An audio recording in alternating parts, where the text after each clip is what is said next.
Good morning and welcome to Monk Radio, broadcasting now live from Massachusetts and Thailand.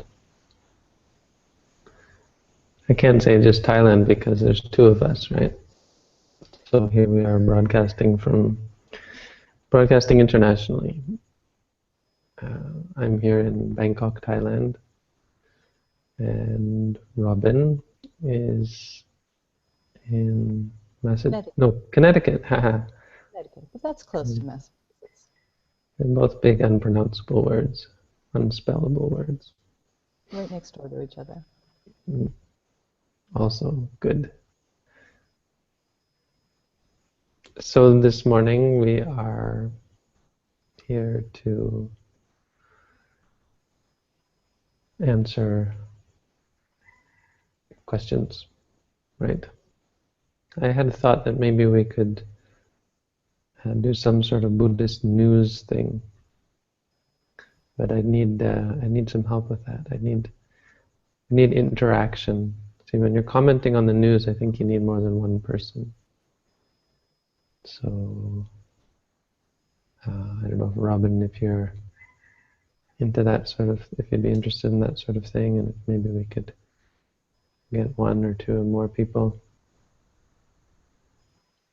discuss Buddhist news topics. Then we have to find some Buddhist news to talk about, or topics in the news that are interesting from a Buddhist point of view. Definitely. I work for a newspaper, but we never have Buddhist news in our newspaper. Well, you can find global stuff about Buddhism, I think, but it doesn't have to just be about Buddhism. It can be ethics related or meditation related or that kind of thing. It doesn't have to just be about Buddhism. Anyway, so here we are this morning, and I guess it's afternoon in the Eastern time zone. And we have a whole bunch of questions on our moderator page. If you are watching this video after the fact, then you can go there to ask questions for our next broadcast. A little bit of an update. I'm going to India on Wednesday, for those of you who don't keep up with my schedule. And so we won't be broadcasting next week. And 7, 8, 9, Thursday, Fridays. I think also not the week after that. But then I'll be back, and I'll be in Thailand again until December 20th. So we should have a couple more sessions then.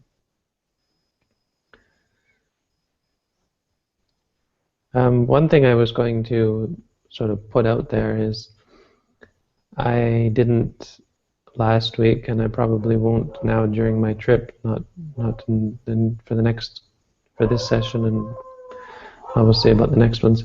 But I'm not simultaneously recording this for posting on YouTube, like where I would cut it up into individual questions. So I don't know if there's anyone out there who is keen enough interested enough to find the times in each video where there's a question being asked, and maybe send me a list of times and titles of questions, because I think if you put that in the description of the YouTube video, it makes links. Like if you put 3:55, it takes you to the time. It creates a link where if you click on that, it takes you to that moment in the video, so people could easily find questions. It's the best I can do for now. So yeah, if anyone out there would be able to write out a list of times and titles of questions for the last video and for this one, if we do wind up answering questions. That would be a great help. As for our live audience, we are now taking questions. You're welcome to ask them, I think, right on the video, but you may have to go to the YouTube page to get it. I'm not sure how it works, not being part of the audience. But there's a link somewhere that you click on and it lets you submit questions. Apart from that, we have lots of questions on the moderator page, as I said. So maybe, Robin, are you ready to start us off here? Sure. Robin's going to be picking and posting questions from the moderator page. I'm sorry, I always lose my place at this point. Just one moment. It's okay. I have so many windows open here. Mm.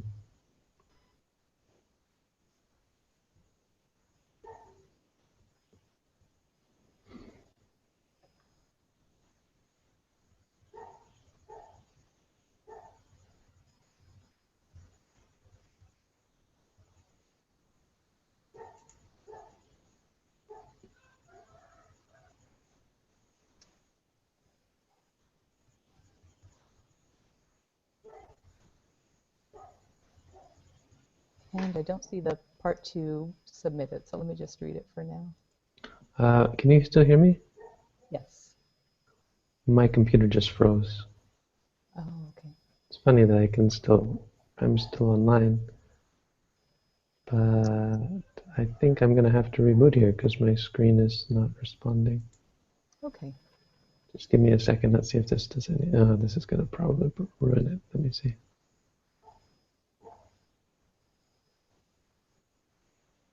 Can you still hear me? Yes, I can. It's funny. I wonder how it's doing that because I just ruined it. Now I've got a black screen.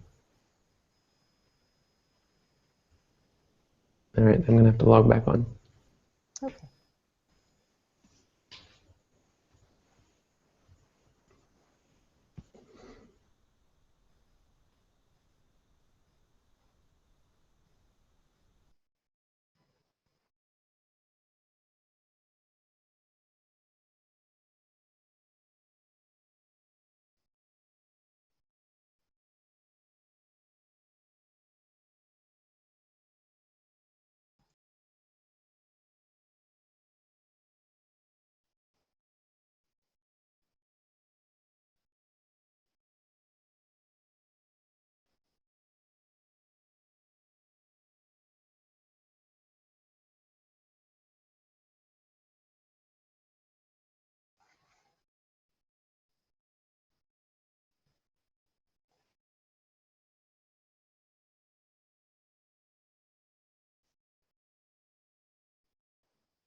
And I'm back. Weiss? Welcome back. Thank Now, you. everyone else is apparently finding where to submit the questions, but on the screen that I have from YouTube, I'm not seeing the little green box to submit questions. You have to maybe click on the left side of the Hangout. Click on I Q&A. did that. Yeah. I see 2 questions. Yeah, so everybody else is seeing them. Maybe I just need to log back into that. But Rochelle is here. Good morning, Rochelle. I think for Rochelle it's got to be like midnight.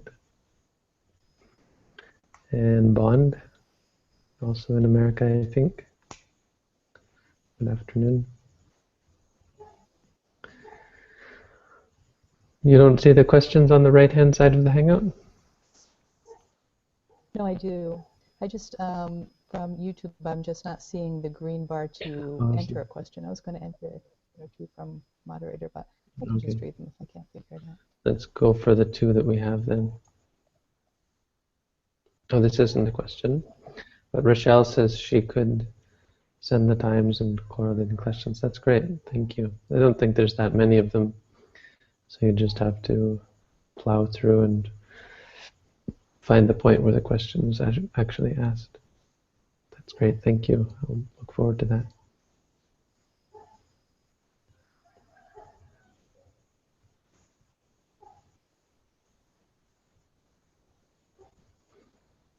Okay, you want to ask this one? Sure. What is access concentration? Do I need to attain access concentration or any other state of concentration before I practice insight meditation?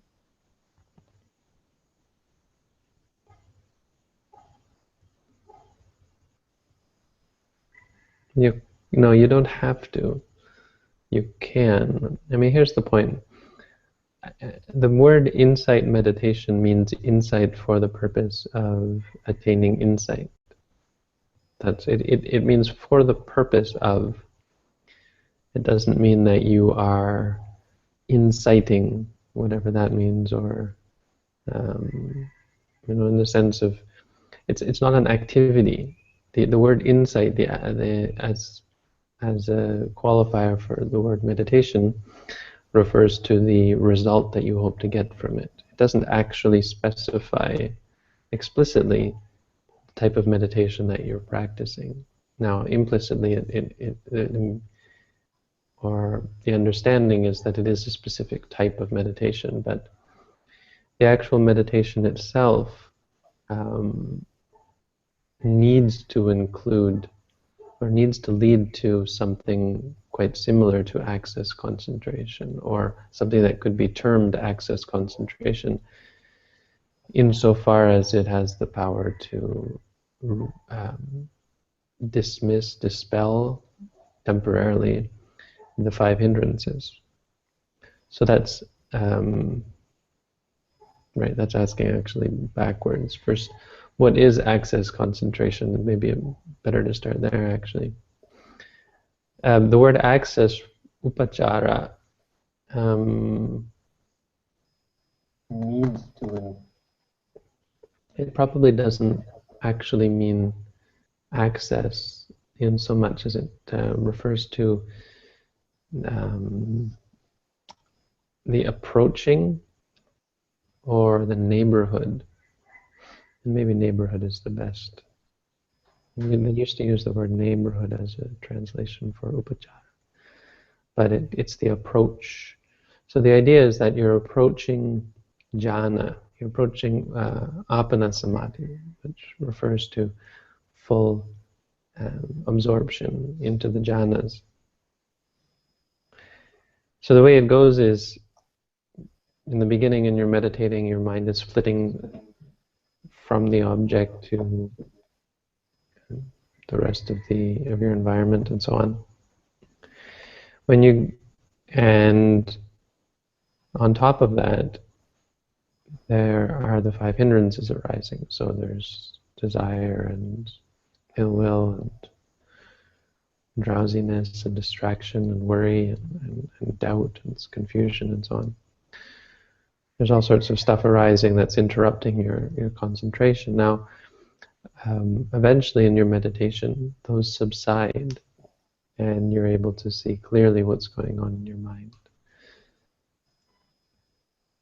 That's getting close to jhana, because in jhana, eventually your mind fixes on, or is able to fix on, the single object without the arising of the hindrances. So in upachara samadhi, the mind might still be flitting from object to object, but it has a purity to it. There's a concentration that keeps the mind free from the 5 hindrances. So the mind hasn't yet settled on the object, but it is concentrated insofar as there's a purity to it. And that purity is enough to allow one to see reality as it is. One need not be, well, to put it broadly, see, I'm trying to find a definition that works for both samatha and vipassana.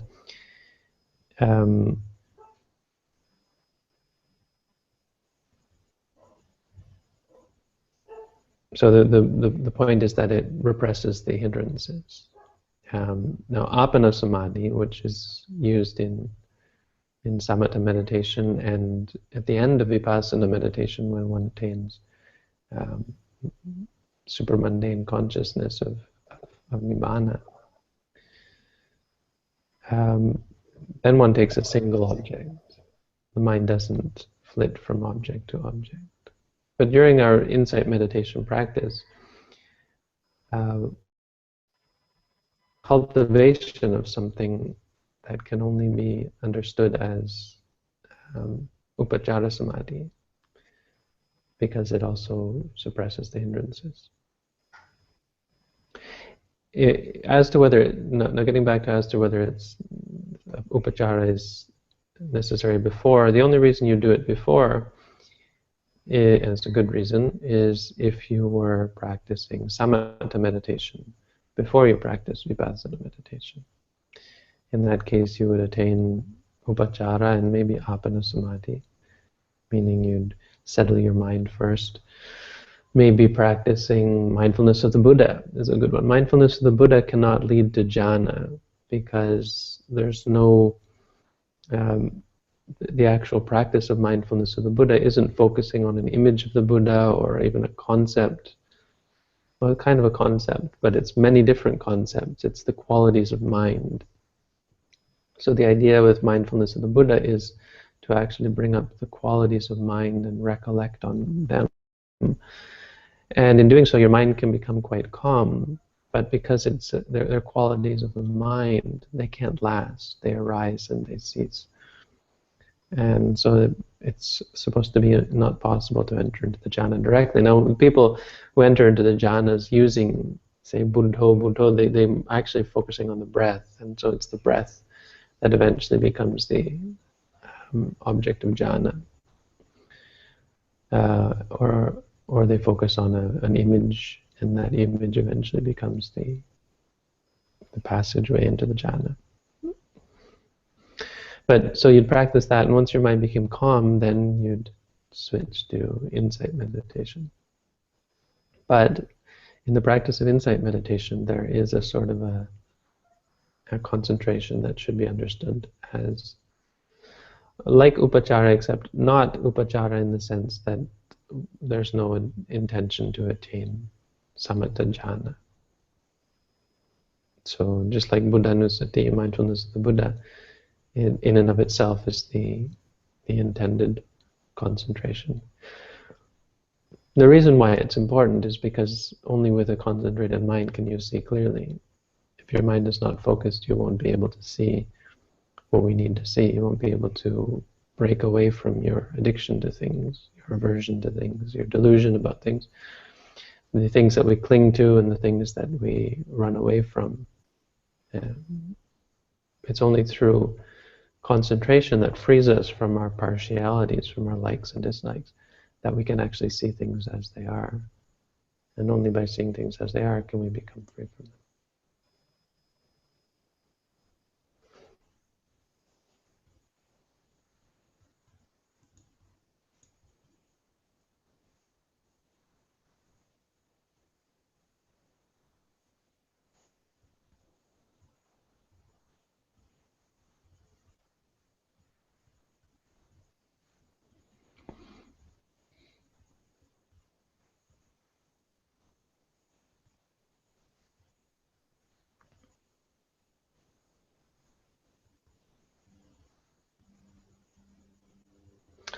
Okay, next question.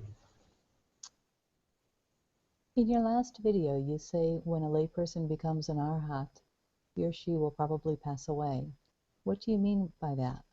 Normally, a layperson will have a family, etc. to provide for, so passing away will cause suffering in the family. This cannot be right.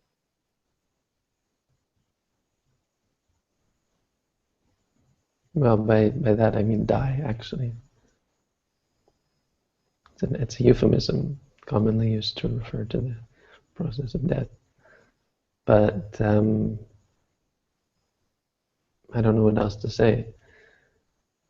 As for your comment maybe why do I think that, or why do Buddhists believe that? I think it's precisely because an arahat can't give rise to the sorts of states necessary to, for example, take care of a family. They're just not capable of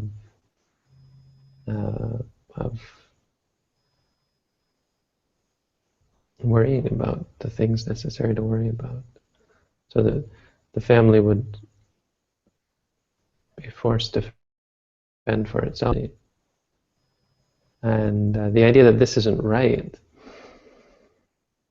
it's hard. I mean, it's hard to not answer this question without getting in a bit of trouble from people who believe such things. But I guess there it is that it actually is right. An arahant gives up everything, and it's not a choice really. It's brought about by understanding, and a kind of understanding that makes everything else meaningless. It's kind of like what the existentialists were grasping towards, like L'Étranger. You ever read that book where this guy kills a man? I mean, it's not Buddhist by any means, but the concept is something that was just so horrific he didn't even really think about. I think I read it in French, and my French wasn't very good, so I'm not. I only got the gist of what it was about.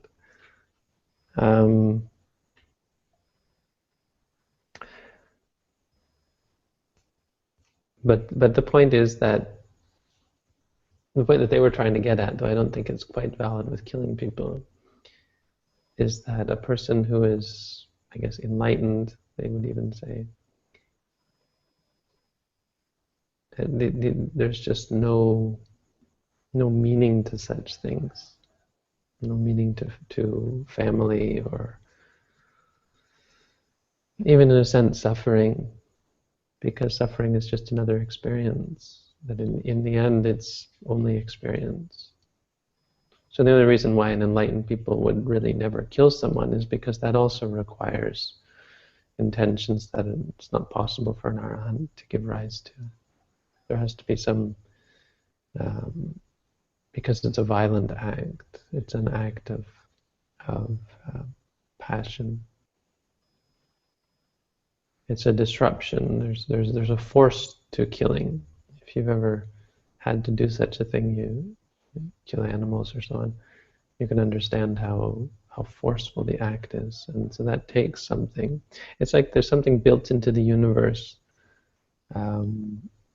or there's the way the universe is built. So certain acts require force.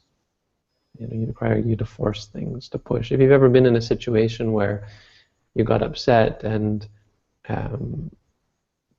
you were at a state of inertia, but suddenly the emotion compelled you to do something, and you really felt that this was a monumentous act, like insulting someone or yelling at them or hitting or whatever, something really bad, and it feels like you've actually, that's where you really feel karma, right? You feel like, oh, I've just done something, that was significant.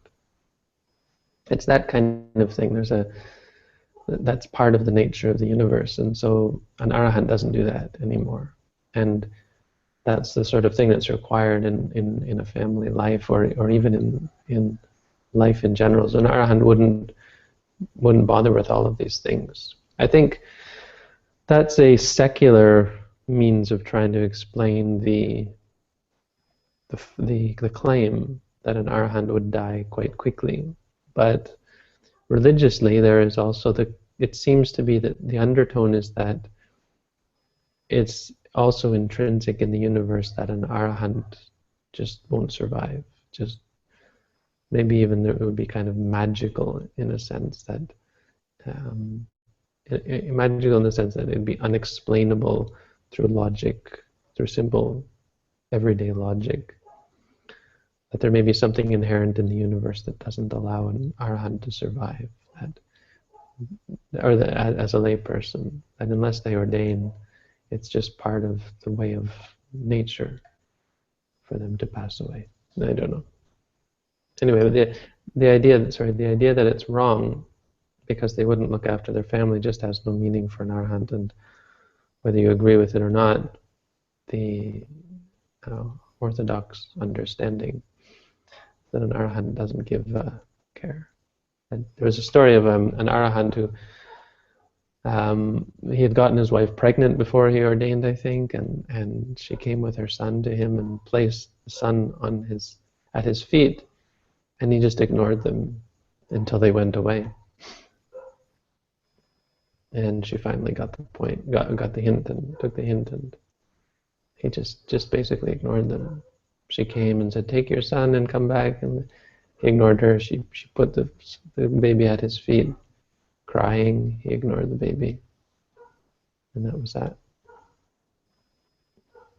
I guess I'm not selling this to most people, but I think there are people out there who understand that this is all relative. The whole idea of family and suffering and support and so on are all just part of the world, part of this wheel. Actually, it's never ending. There's no solution that you come to that you say, "I'll do this because it's right." What does it lead to? What does it do? What good is it? Anyway, sorry, Robin, go ahead. I was just going to say it's similar to when the Buddha left his wife and his son. That's such a hard thing, to understand early on. Yeah, except that he wasn't an arahant yet, and he knew that they were going to be well taken care of. It may have been, you could postulate the idea that if they had been in difficult straits, the Bodhisattva, not the Buddha, the Bodhisattva might have not left home because he would have still had attachment in him.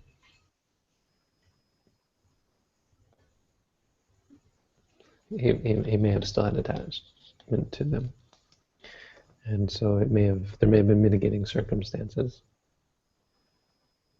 But still, there's similarity there, that his ability to do that shows kind of a broad-mindedness, that he was able to see the bigger picture.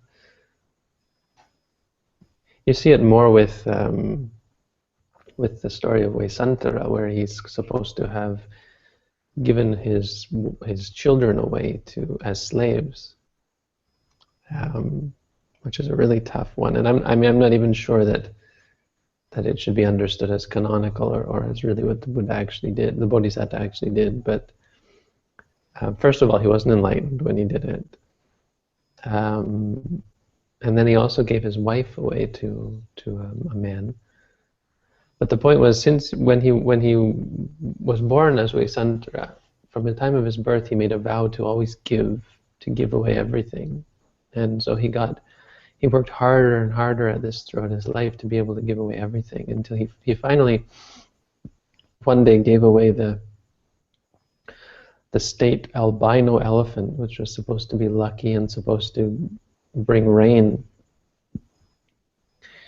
and he gave it away to another kingdom. Because some people came and asked him for it. They said, "Look, our kingdom hasn't had rain for a while. We'd like your magical elephant."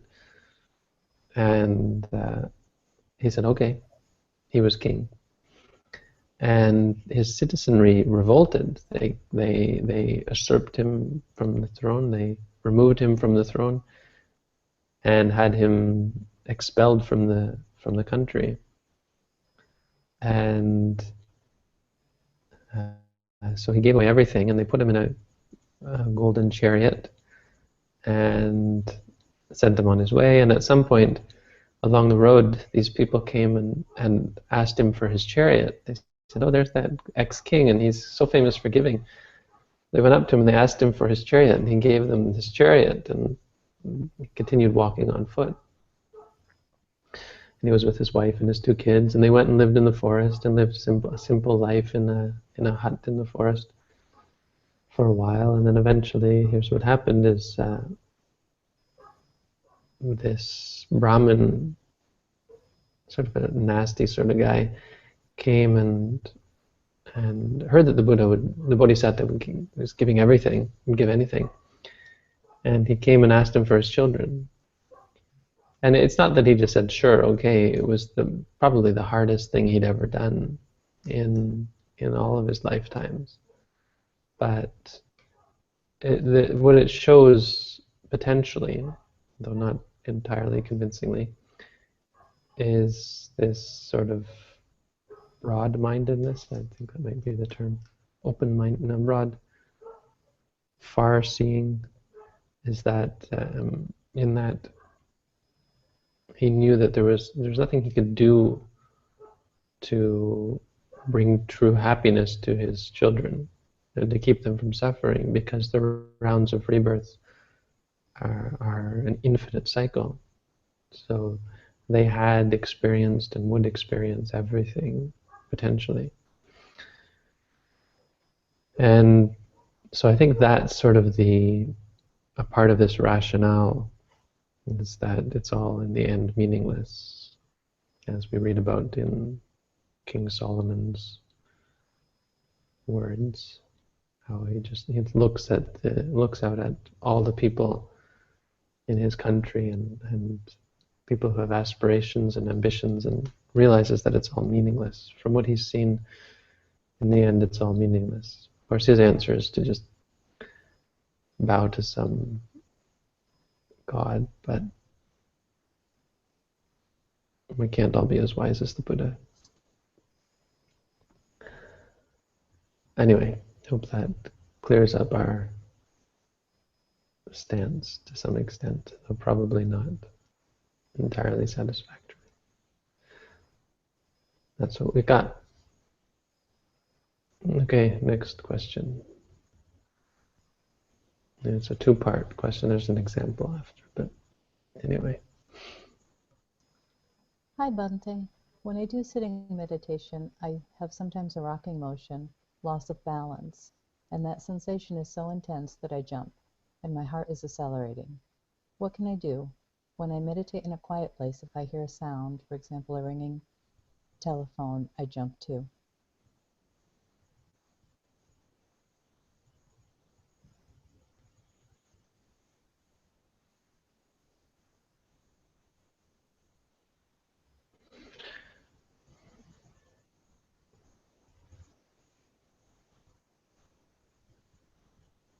Well, there may be 2 parts to this, but I think I'll focus on the one. The rocking motion, I've talked about this before. It's called what we call piti, or rapture. If you've ever seen those Christians who rock like this, it's the same sort of thing. They're not actually intending to do it. They actually get enraptured, and it takes over. There's a bit of the mind that is enjoying it and acquiescing to it, but you're not conscious of your, it's not like me here doing, like now I'm intentionally, rocking, but it starts to seem unintentional, though there's likely still a part of the mind that is engaging it, but it becomes kind of charged. And the other part here is the state of mind that is accompanying it, perhaps even causing it, and that is your probably overly concentrated state that is making you reactive to loud noises or disruptions. It's not a very good state, I don't think. It's not proper concentration. It's concentration that is overly stressed. It's probably forced or contrived. So and it is getting wound up, kind of like your rocking back and forth is winding you up, and so you snap when there's a sound. You're tense, and so it's not something that you want to get into. This isn't proper meditation. It's it's not bad, but as you can see, it leads potentially to potentially random experiences, because it's not clear. Rapture is as with concentration, is like a vehicle, and so it doesn't say anything about where the vehicle is headed. In order to be clear where you're headed, you need something guiding, and that's the mindfulness. The Buddha actually said this: in all of all dhammas, concentration is that which propels. It propels you, but mindfulness is the pilot. Is the one that directs you. So this is how concentration and mindfulness differ, and how they work together. Without concentration, mindfulness doesn't take you anywhere. It's like a boat without a rudder, or a car that's, I guess, not moving or whatever. But no, the mind would be flitting around too much. But with concentration, there's a power, and you can direct it with mindfulness or with wisdom. So in this instance, wisdom, and that should come about. So when you're rocking, say to yourself, rocking, rocking. You can also tell yourself to stop. This is a last-ditch effort. If it doesn't stop, then it means that your mind is somehow enjoying it, and you have to tell yourself to stop. Just say stop. And if you say it firmly enough, then your mind should stop, and you should be able to go back to your meditation. The most important is to be mindful and be aware of the state of your awareness, or the state of mind at the time.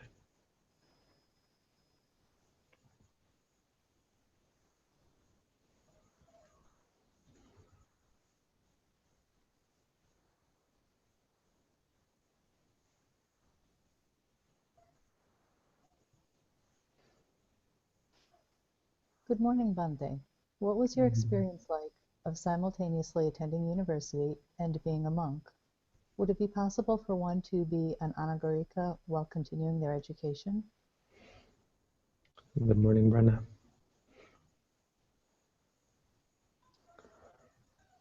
What was my experience like of being a monk? I'm not sure if that's okay. You're asking in terms of hopefully general ideas of what it's like to do that, which is difficult because I wasn't really living. That's not even fair to say. I was doing okay. I wasn't keeping all the rules, because most monks don't, but I was doing pretty good. I would take the bus early in the morning. I lived about an hour by bus. I lived at the monastery, which I'm actually living at now, after all this time. And I would take an hour-long bus ride every morning, usually around 6 a.m., and stay the whole day, usually at the university, in the library, or wherever between classes, and then head back. It was tough because there was no opportunity to get food.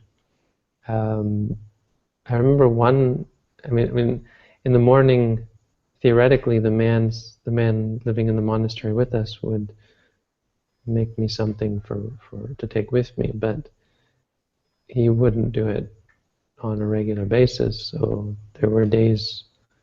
There was one day, I think, where I went completely without food, but mostly I would have very little food.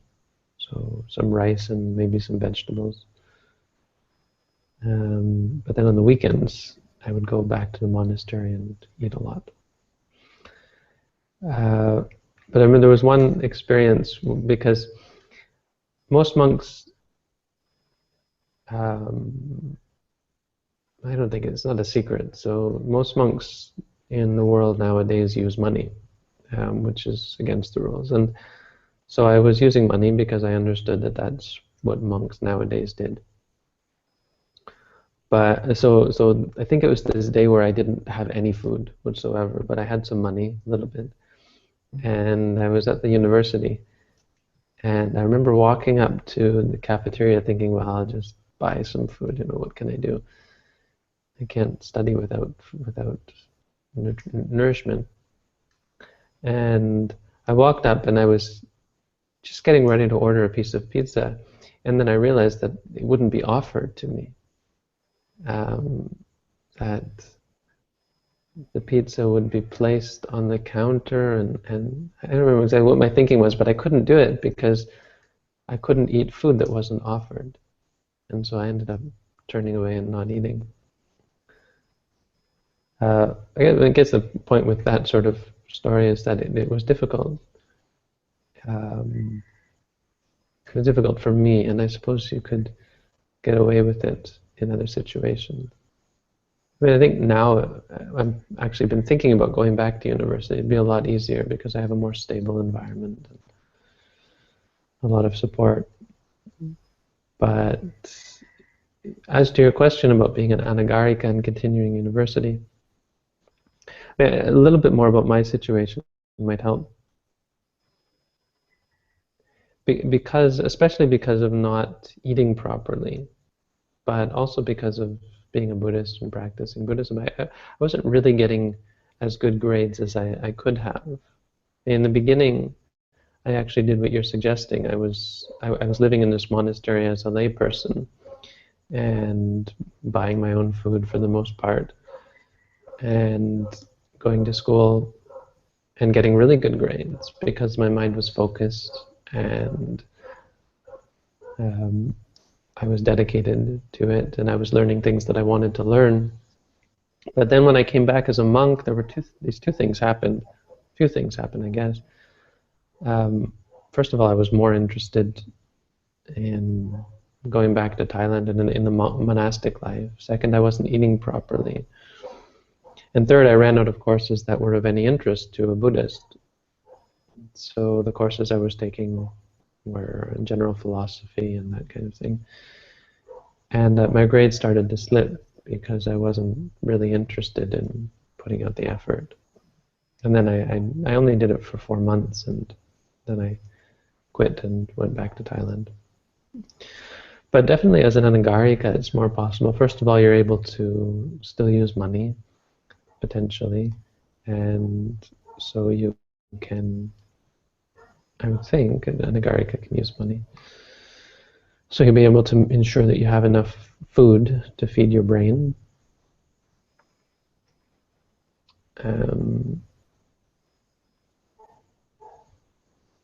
But you have the potential. I guess the only potential problem that I can see is that the potential for loss of interest. It's hard to get interested in things that, the more you practice meditation, it's hard to get interested in things that have nothing to do with it.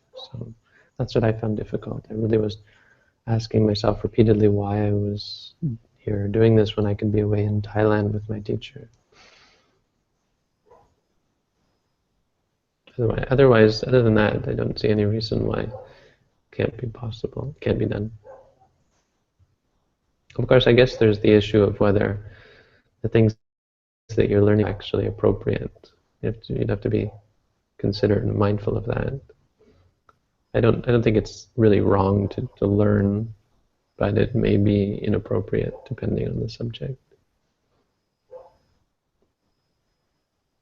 Bhante, are there Buddhist universities that would help with the practical questions like getting food, being offered food and things like that in places like Sri Lanka or Thailand? I don't think so. I don't think there's any Buddhist university. Maybe in Burma. But other than that, most Buddhist universities assume that in a Buddhist country, you wouldn't have any problem. Obviously, for sure, you'd be supported as a monk anyway, but probably as an anagarika if you found a monastery to support you. But no, I don't think, except maybe in Burma, I'm not sure, but I don't think there are any other places that I know of that actually provide food. Maybe in Sri Lanka. I guess I haven't been to them, but I don't think so. I'm not sure, actually. It's a good question. But you wouldn't have to worry about that. For example, if as an Anagarika you wanted to go to a Buddhist university, that would be an interesting question.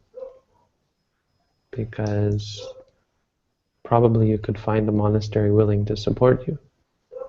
Of course, as a woman, it's more difficult because a lot of those monasteries that I'm thinking of, many of them would not be open to a female Anagarika. Thailand is an option because Thailand or Burma has female Anagarikas. They wear pink.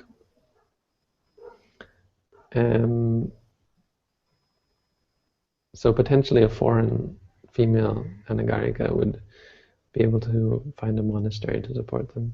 I've never been to Burma, Myanmar, so I can't say for certain. Next question. Does enlightenment happen in a single moment, or is it a back and forth process? It's more of a single moment kind of thing. Now the process, it's certainly not a back and forth process. There's no going back. But the path, the Pubanga Magga, where one is cultivating insight, that's a back and forth process. You 2 steps forward, 1 step back kind of thing. But once you, at that moment where you see clearly, your mind has kind of, it's kind of like an epiphany, but not really. It's the sense of an epiphany, but rather than just realizing something like, oh, it's like that. It's much more visceral. Your mind conforms. The word they use is conforms, and it's such a good word because there's like a shift suddenly where the mind just like it slips into place. That's what it's like a sudden clarity, or the mind goes, and suddenly everything is, I don't even want to say everything is clear because it's not like suddenly you look around and everything, it's not like that, but it's just a moment where, boom, everything, where it's something that the mind is in this complete certainty about the uselessness of samsara, and it just lets go. It's kind of like that. And then the next moment is cessation. Now that's the attainment of Sotapanna. After Sotapanna, then there is still Sakadagami Anagarika. So one enters into this, has this moment repeatedly. The actual moment technically occurs 4 times, although I think it could, practically speaking, it must occur more than 4 times, or not must, but it generally does. Every time a person enters into cessation again, there would be that moment of clicking, but it's not considered. It's only considered a valid moment or important moment 4 times. The time one enters into the first time, and then the time when it cuts off enough greed and anger to be considered a Sakadagami, once returner. Then the moment where it cuts off all aversion and desire for sensuality, and then the final time when it cuts off all delusion.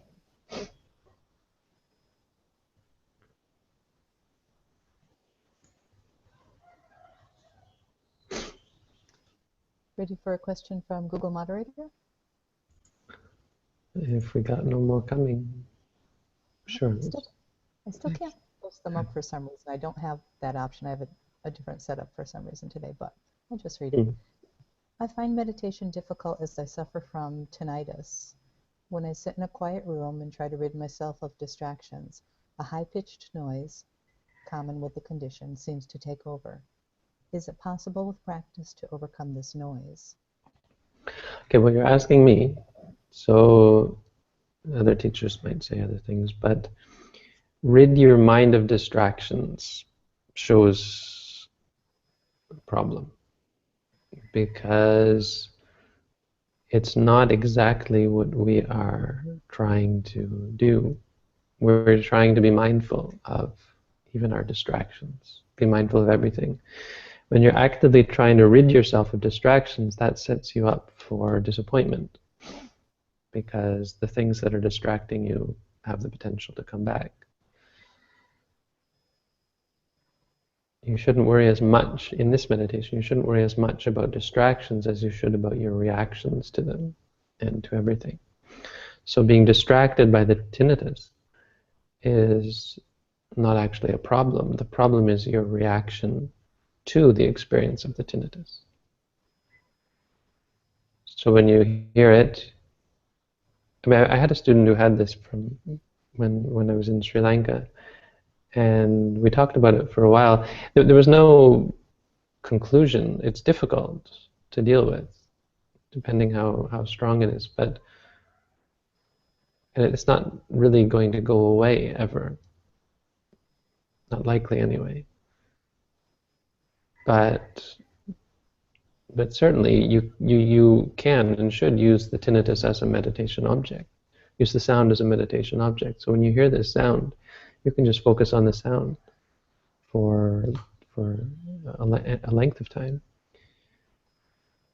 And then when the reactions arise, which they inevitably will, the disliking, the boredom, the frustration, whatever it is, then you should focus on those feelings as well, the suffering that comes from it.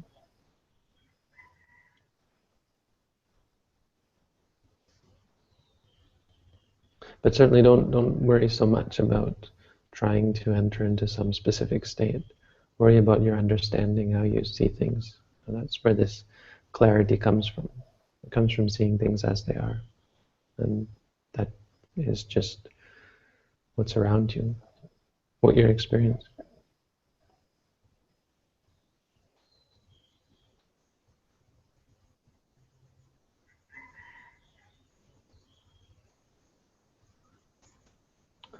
Here we have a comment. Thanks, Bhante. I just want to precise some point. It's not a continuous rocking motion. It's like when standing on one foot and you lose your balance. It's a sensation of falling. And even in the real life, I jump too if I hear a sudden sound. Yeah, that's where I was kind of hesitating and thinking that it might be something else. There's another stage where one becomes kind of tense, potentially becomes quite prone to this sort of shock. I mean, it doesn't really matter. It doesn't mean much. It's not really something you should concern yourself with. It's the state that your mind is in. Right now your mind is like that. And the fact that it's different and strange, my teacher would say, does it seem strange? When you say, yes, it's not like it usually is, right? It seems strange. They'd say, that is impermanent. And that's what it is. You're seeing that your mind has the potential to completely change to something new. And the reason why we ask these questions is because we're disturbed by it. It's strange that our mind is not the way it used to be. And that is the beginnings of understanding of impermanence, that it can actually change quite dramatically, quite radically. But it is indicative of one specific stage of knowledge. It's the kind of thing that occurs where you'll be sitting and suddenly you just catch yourself, like you've really felt like you were sitting on the side of a building and as though you were just about to fall off, and you catch yourself from falling. So it is common in meditation practice.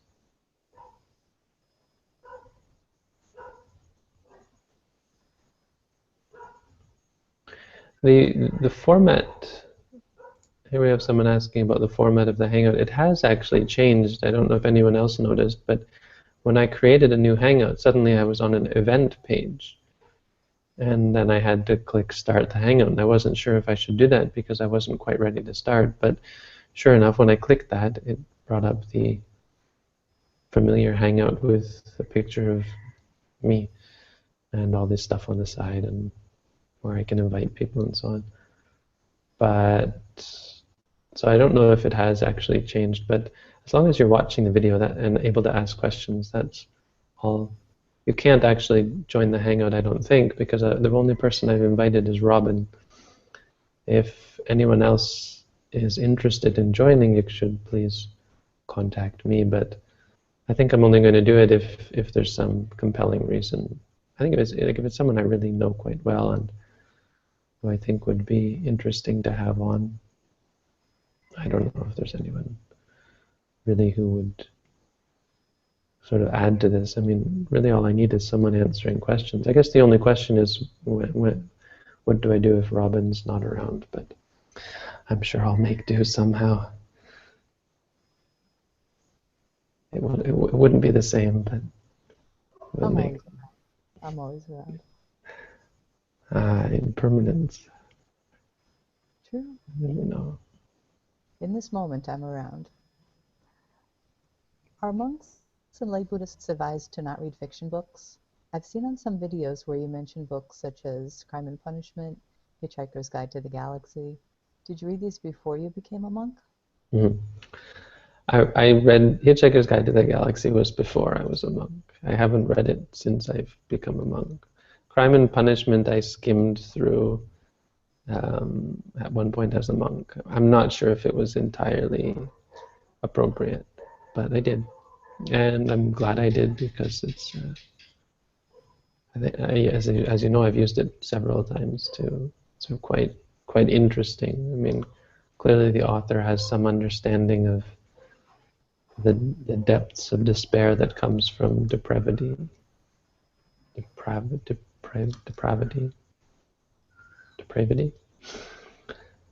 Comes from karma. You know, as I was talking about earlier, these significant acts when you do something and you're like, there's no going back. You feel it. You just did something. And it's real karma that really hits you hard. And it really is a description of what we really mean by karma, the most intimate workings of the theory of karma have much more to do with one's own mind and how one punishes oneself. Of course, the end of the book is a bit silly, but it's not bad. But yeah, that was But you know, it's intoxicating, right? If you were to get into reading fiction, definitely isn't something that you have to be careful about. And certainly reading simply for entertainment is not in accordance with the rules.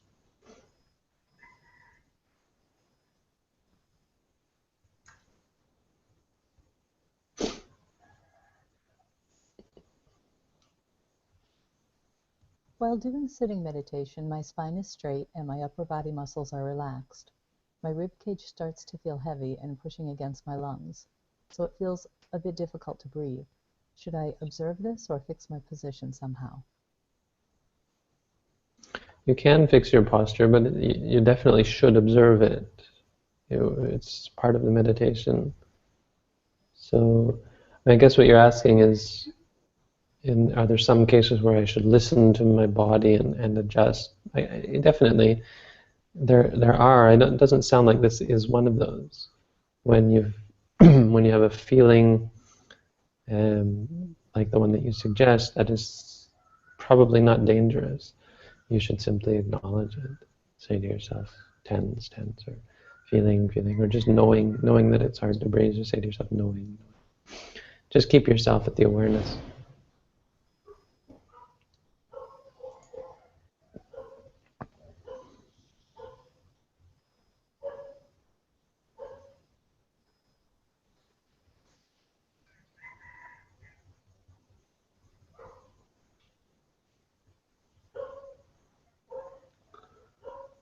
I don't know about this question.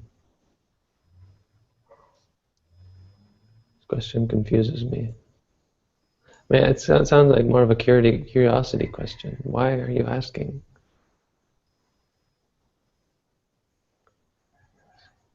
It's like you're just asking because you want questions. You want to hear me talk or something. It's not really fair, is it? What is the thing about Buddhism that people get confused? That people get confused about the most? I don't have an answer for that. Sorry.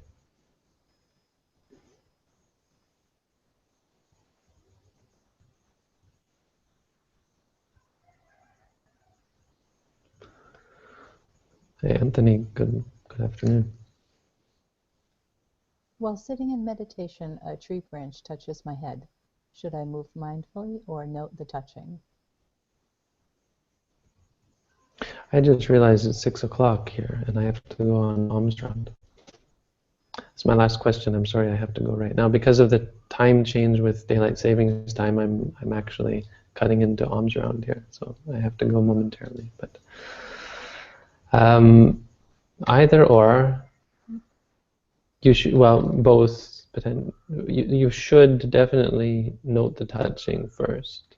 Always note first, right? Don't just ignore it. Why, you would never want to just move without noting it. And in fact, the movement itself should be noted. But my teacher's really lenient in this way. I know there are some teachers who would say, don't move at all, just experience it no matter what it is.